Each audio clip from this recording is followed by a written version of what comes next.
Hey, welcome to the Critical Bench compound. I'm gonna show you my leg day today. Come on in.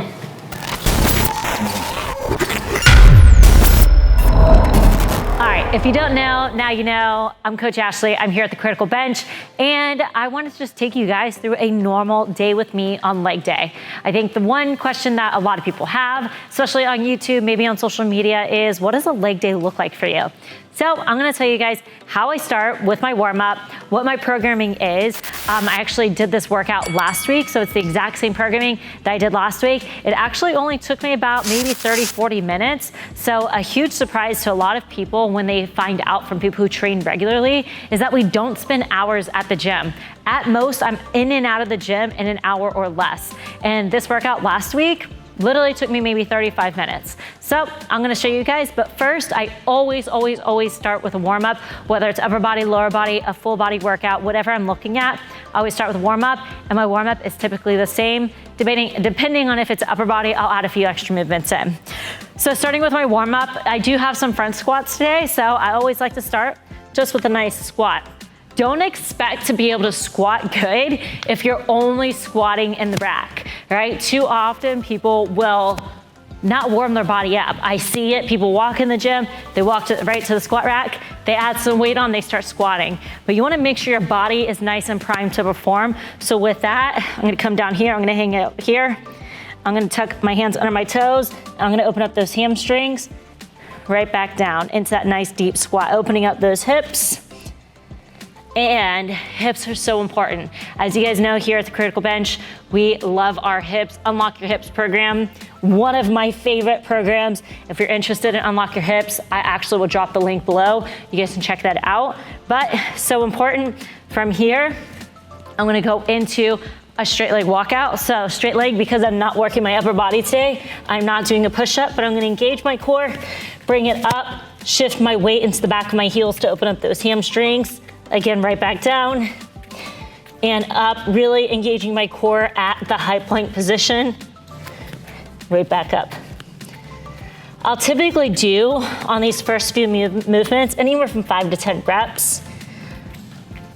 And once I'm done, I'm gonna go into this nice runner's lunge position. Bet you can't guess where I found this movement at. It might be an Unlock Your Hips as well. Stretching all the way down that psoas. Place your hand down, raise the back knee up, elbow comes down on the instep of the foot. Notice this knee goes wide, and rotate. I do anywhere from 4 to 6 each side. Really feel that stretch. Rotate, high plank, and again, always opening up all the way. Nice reach up and over. Feel the stretch. Don't hold it too long. Come back down, and again, opposite side, elbow to the instep of the foot. Allow this knee to fall out. 2, 3, last one, 4. All right, from here, I'm gonna go into a reverse lunge, into a high kick, 5 each leg. I do have some lunges today, so it's important to get that movement pattern down. Fire the quads, the glutes up. 3, 4, and 5. From here, I'm gonna take it down to the ground. I'm gonna open up my low back. How many of you guys get pain when you squat on the low back? Ooh, I don't know if you heard that crack. This one feels good. And we swing side to side, but notice my shoulders stay on the ground. Again, probably gonna go 10 total on this one. Just really depends. Just swinging, really feel that stretch. From here, place my feet down, squeeze the glutes, nice little glute bridge from the ground. Again, keeping the core tight, squeeze the glutes. I'll typically do about 10 of these as well to save you time. My last but not least, straight leg raise. Really open up those hamstrings, flexing the quad, 10 each side. I typically have very tight hamstrings, so it's important for me to really open up my hamstrings and get the legs nice and warm before I start putting weight on the bar and asking from my body if I didn't give anything to my body before we warmed up. Now I feel nice and loose. I like to sometimes hang out in that squat again, drop those hips down. If you can't do this and just kind of hang out, like I could just sit here and talk to you guys the whole video. If you can't do this, I promise you, you need to start. Just doing that nice little deep squat every day, it's gonna help your range of motion whenever you get in that rig. So this feels good, it feels really good. All right, now we're ready. Today, I'm gonna do a front squat, a reverse lunge, and then I'm gonna do a sumo RDL. My rep count is gonna be 10, 10, 8, 8. All right, so 10, 10, I'm gonna keep the same weight. For my 8 rep counts, I increase my weight. Let's go ahead, we're gonna rack this bar. We're gonna load the bar, rack the bar. It's already racked, we're gonna load it.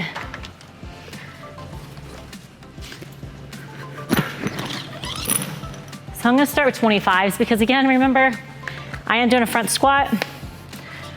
I am a little sore from yesterday too, but I wanna take you through the mind of how I do my leg day. All right.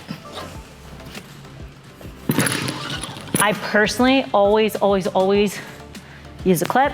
I highly encourage you to do it as well. In the event you fail on a rep, those clips are gonna help you from dropping plates off on each side. So again, 10 reps, our first set. I'm not gonna do all 4 sets with you today. I'm gonna go 10 reps and then I'm gonna go through and I'm gonna go show you my 8 rep count where I increase the weight. And it is significantly harder too. So I'm gonna go straight from my front squat, my breath's gonna be heavy, into my reverse lunge, and then finish off with my kettlebell RDL. So taking these 2 nice little fingers in that front squat position, a lot of people will tell me they can't do a front squat and a lot of people do it this way. The problem with doing it this way is there's no security from the bar rolling. Even if you keep your elbows up, if you start going heavy on this weight, I'm gonna tell you right now, it's just personally, from a personal training standpoint, people's safety is my #1 concern. When I'm training, my safety is my #1 concern, and typically I'm not training with anybody, I train by myself. So I'm gonna take these 2 fingers here, I'm gonna wrap my elbows around, I'm gonna pull this bar all the way to my neck, to where it's almost choking me. But obviously we don't want it to choke you because you wanna be able to breathe. Take a few steps out of that rack, elbows stay up, nice deep squat. Push, core stays tight. 4, 5, 6, 7, 8, 9, last rep, 10.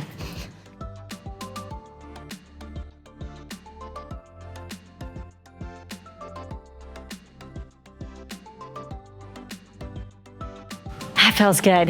All right, go ahead, shake it out. Feel like you're winded on a front squat or any squat? It's for a reason. It's because it requires your whole body to perform a squat, right? Your abs can be made in a squat rack too. You have to brace your core in that squat. Thus, your heart rate gets up. Going into that reverse lunge, I'm gonna keep the same weight. Again, unrack. I'm gonna go 10 on my right leg and then 10 on my left. For the sake of time, for you, I'm just gonna go 10 on that right today. So here, nice and deep, driving through that front leg. 2, 3. Notice I just tap at the top, so all the weight is loaded on that working leg. 5, 6, 7, 8, 2 more, 9, and nice deep, 10.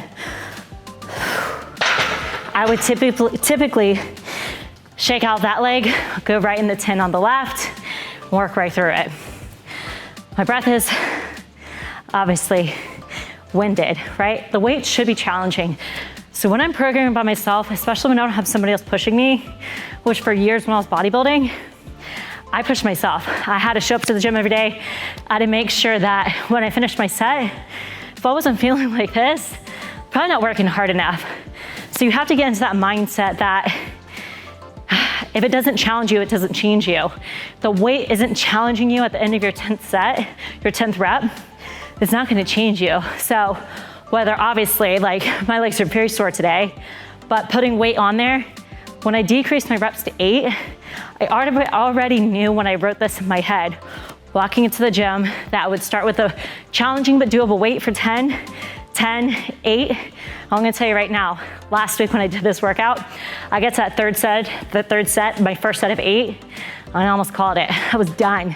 4 sets is a lot, but I only had 3 movements. My final movement is kettlebell RDL, so I'm gonna grab my heavy kettlebell right here. Always pick up the kettlebell with your legs, place it down with your legs. So my feet are gonna be slightly wider than hip width apart. It's not gonna be a narrow stance, slightly wider. I'm gonna wrap my shoulders. So if I turn at an angle for you guys, you don't ever wanna pick the kettlebell up here. You wanna tuck the scapula in the back pocket, engage that core, and we're here. Shoulder blades stay back, chin stays tucked, and again, 10 reps, nice and slow. But notice my chin doesn't come up. My entire focus is on that posterior chain from the hips down. The driver is my glutes. So here, hamstrings, glutes. Nice and slow. Typically when we start to fatigue, we go faster. If you find that you are changing your cadence, your speed, slow it down, feel those muscles working, and embrace the suck is what I tell myself. We're gonna say I have 2 more. Core stays tight, and 10. First set, that's it right there.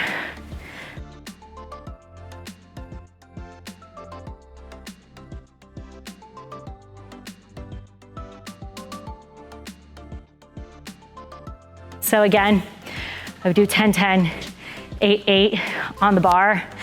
And again, sticking with 10 reps on there.